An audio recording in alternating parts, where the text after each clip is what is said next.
तो उस इंसान को सजा देना क्या गलत है? या ये मान लेना चाहिए कि एक दिन उसे इसकी सजा मिलेगी? लेकिन उसे सजा मिलनी ही चाहिए।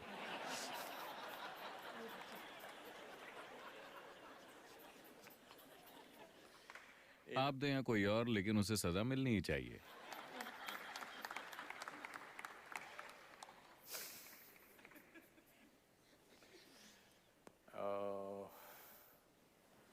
आमतौर पर आप लोगों को किस तरह की सजा देती हैं? पहले ही काफी सजा दी जा चुकी है ना? पहले ही काफी कुछ हो चुका है। चिल्लाना, चिड़चिड़ाना, बात ना करना, हर चीज हो चुकी है। तो आप और कौन सी सजा देना चाहती हैं? आपकी दिक्कत यह है कि दूसरी तरफ कोई पछतावा नहीं है। दूसरी तरफ कोई पछतावा नहीं है क्योंकि लोग वो कर रहे हैं जो वो करना चाहते हैं, वो नहीं जो आप चाहते हैं कि वो करें, हमेशा। और हो सकता है कि वो आपके हित में ना हो, लेकिन वो जो करना चाहते हैं वो कर रहे हैं। ये सही है या गलत, मैं इसकी नैतिकता में नहीं जा रहा हूं। मैं चाहता हूं कि आप इस स्थिति को ठीक से समझें। कोई इंसान वो कर रहा है जो वो करना चाहता है। अब आपके हिसाब से उसे सजा मिलनी चाहिए। शायद उन्होंने कोई कानून नहीं तोड़ा है, वरना उन्हें वैसे भी सजा मिल जाएगी। वो दो लोगों के बीच की समझ को तोड़ रहे हैं। मानवता के इतिहास में कहीं भी, या आज या भविष्य में, इंसानी रिश्ते कभी भी स्थायी नहीं रहेंगे। हालांकि हर इंसान जो थोड़ा सा रोमांटिक बनता है, मान लेता है कि यह रिश्ता हमेशा के लिए एक सा रहने वाला है। ऐसी कोई चीज नहीं होती। रिश्ते में बदलाव होता रहता है, हमेशा। आपको इसे हर दिन निभाना होता है। एक दिन अगर आपने इसे ठीक से नहीं चलाया तो ये कहीं और जा सकता है। आया ना? नहीं, कृपया इसे वैसे ही देखिए जैसा ये है। आपको इसे ठीक से चलाना होगा। नहीं, मैं अपनी पूरी कोशिश कर रही हूं। जाहिर है कि दूसरे को लगता है कि आपकी पूरी कोशिश उनके लिए काफी नहीं है। मैं चाहता हूं कि आप इसके साथ समझौता करें। ये इस बारे में नहीं है। मैं ये नहीं कह रहा कि वो जो कर रहे हैं वो सही है या गलत। ये मेरे कहने की चीज नहीं है।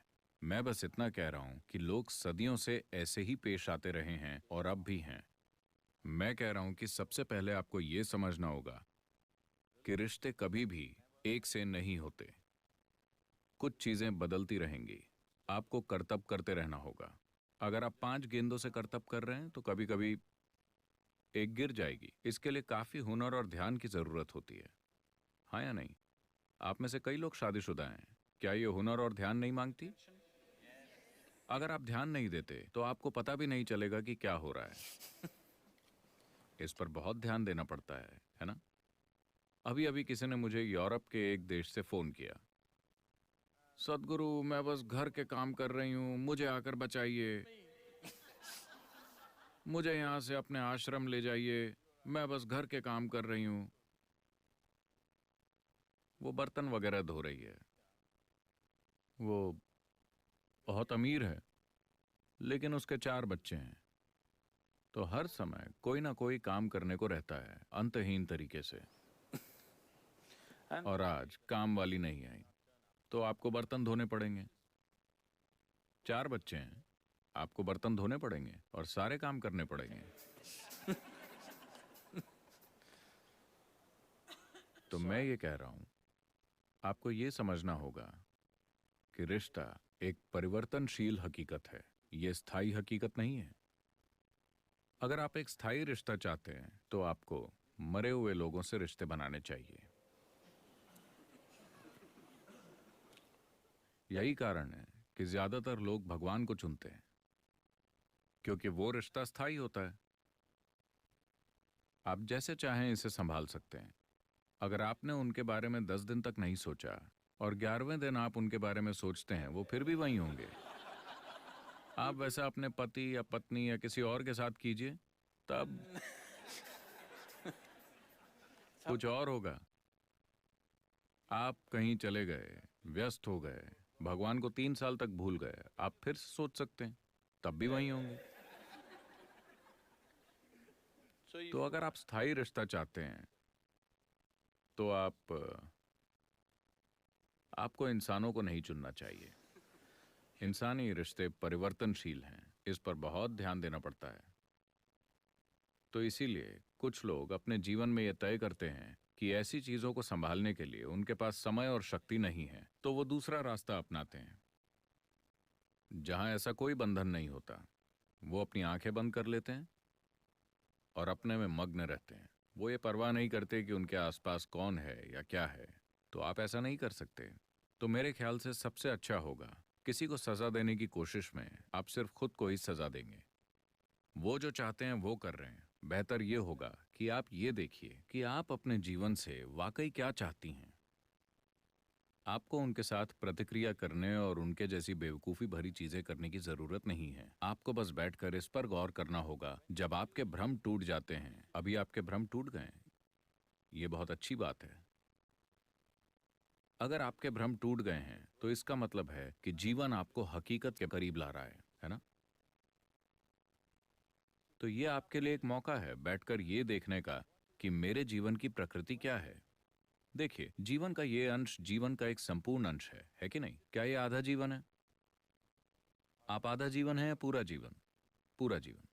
तो फिर ये इतना अधूरा क्यों महसूस करता है कि इसे एक दूसरे इंसान की जरूरत होती है इस जीवन को भरने के लिए? ऐसा क्यों है? इस पर गौर करने का यही मौका है ना?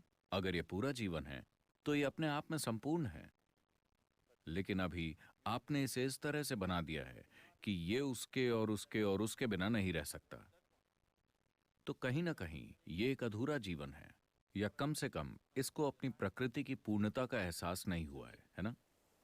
This is a complete piece of life, packed with creator and creation together. Very great combination. ये जीवन का एक संपूर्ण अंश है जो सृष्टा और सृष्टि दोनों से भरा हुआ है। एक अद्भुत जोड़ी। जब जीवन आपके दरवाजे पर इस तरह दस्तक दे रहा है, ये अपने भीतर गहराई से देखने का समय है, न कि किसी दूसरे के साथ प्रतिक्रिया करने और उन्हें सबक सिखाने का। किसी दूसरे को सजा देने से आपका जीवन रूपांतरित नहीं होने वाला। ये आपके जीवन को किसी भी तरह से सुंदर नहीं बनाने वाला। आपको 2 दिनों के लिए एक घटिया संतोष मिलेगा, उसके बाद आप उसके लिए भी अपराध बोध महसूस करेंगी। हाँ, शुरुआत में जब ये भावना तीव्र होती है आपको संतोष मिलता है, लेकिन बाद में जब आप पीछे मुड़कर देखती हैं आपको खुद पर शर्म आएगी। तो उस रास्ते पर मत जाइए। ये एक मौका है, कोई आपके लिए एक आध्यात्मिक आयाम खोल रहा है। वाकई कोई आपको यह एहसास दिला रहा है कि ये सब चीजें कितनी नाजुक हैं। वो आपको धोखा दे सकते हैं, वो भाग सकते हैं, वो तलाक दे सकते हैं, या वो मर सकते हैं, है ना? अगर वो मर जाते हैं तब आप ये नहीं सोचेंगे कि उसने मुझे धोखा दिया। क्या आप सोचेंगी? नहीं। लेकिन चाहे जो हो, आपको वंचित किया गया है ना? महत्वपूर्ण बात यह है कि आप किसी चीज से वंचित हो गई हैं। उसने ये कैसे किया, सवाल ये नहीं है। चाहे मौत से या तलाक से या धोखे से, या आप इसे जो भी कहें, पर मूल रूप से आप वंचित हो गईं। आपको सिर्फ इसलिए वंचित किया जा सकता है क्योंकि आप ये विश्वास करने के भ्रम में हैं कि ये एक अधूरा जीवन है और इसे कहीं से दूसरे आधे हिस्से की जरूरत है। नहीं, ये एक संपूर्ण जीवन है। अगर आप एक संपूर्ण जीवन के रूप में विकसित हुए हैं तो आप देखेंगे कि रिश्ते बिल्कुल अलग प्रकृति के होंगे। तब ये साथ आने और साझा करने जैसा ज्यादा होगा, न कि निचोड़ने जैसा।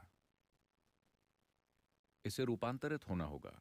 अगर रिश्ते को रूपांतरित होना है तो आपको रूपांतरित होना होगा। ये एक जबरदस्त मौका है जो किसी ने आपको दिया है। ये कहना बंद कीजिए कि किसी ने मुझे धोखा दिया है। बस ये कहिए कि मुझे कोई भ्रम की अवस्था से परम सत्य की ओर धकेल रहा है। हमें उस व्यक्ति को धन्यवाद देना चाहिए।